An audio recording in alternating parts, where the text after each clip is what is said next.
Welcome, I'm Rabbi Phil Bressler of Beit Am in Corvallis, Oregon, and this is the daily summary video for the Kitzur Shulchan Aruch Yomi Daily Halacha Learning Project, covering the passage from Sivan 97 Seif 1 to Sivan 97 Seif 9. You can find links to the Hebrew and English text of this passage and to the calendar of upcoming passages in this video's description. We're talking today about Rosh Chodesh and Kiddush HaLevanah. So the first thing we learn about Rosh Chodesh, which is the first day of each new month on the Hebrew calendar, is that some communities have a tradition of fasting the day before, treating each Rosh Chodesh as a kind of Yom Kippur Katan, like a mini Day of Atonement. Not actually a custom I'm familiar with, but you're welcome to try it.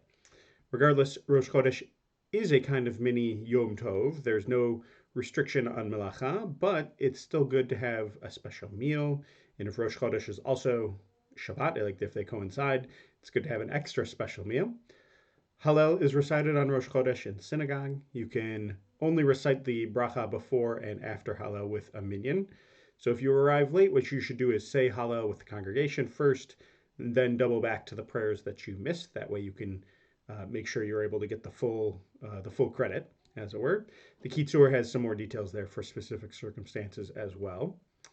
Hallel is considered part of Shacharit, so it comes before Kaddish Shalem, followed by Torah reading.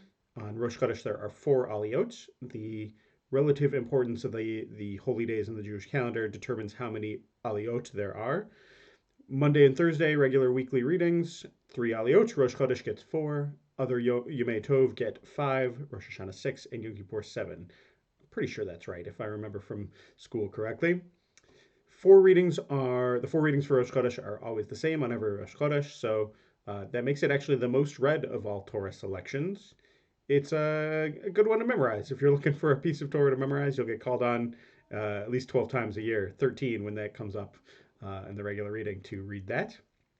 Even though Rosh Chodesh isn't completely Yom Tov, we still avoid sort of downers like voluntary fasting and eulogizing the dead.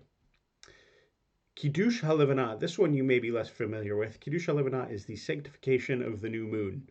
So a Jewish month starts with a new moon, peaks, of course, with the full moon and starts again with the new moon. So when you can see the very first little sliver of the waxing moon, you can do Kiddush HaLevanah. We elevate even the most regular and predictable occurrences by expressing our appreciation for these events.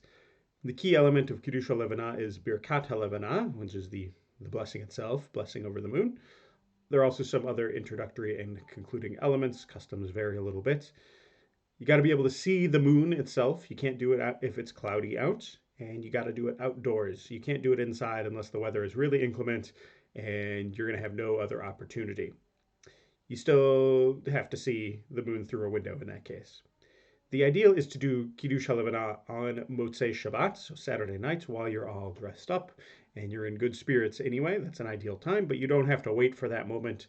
You really should do it when you can, because you can't always predict when it's going to be cloudy or clear out at night. And just a note, the Kitzur thinks you have to sanctify the new moon within the first 10 days of the new month, although the custom I'm familiar with, the one I've learned from my conservative movement rabbi's manual, is to do it between 4 and 14 days. So not immediately, you got to wait for a little bit of the new moon the waxing moon to appear, but you got to do it before 14 days before you get to that full moon, when the moon peaks and starts to wane once again. That's all for today. As always, our learning is dedicated to Rabbi Shlomo Gansfried, the author of the Kitzur, and the historic Jewish community of Uzhhorod, Ukraine. See you tomorrow.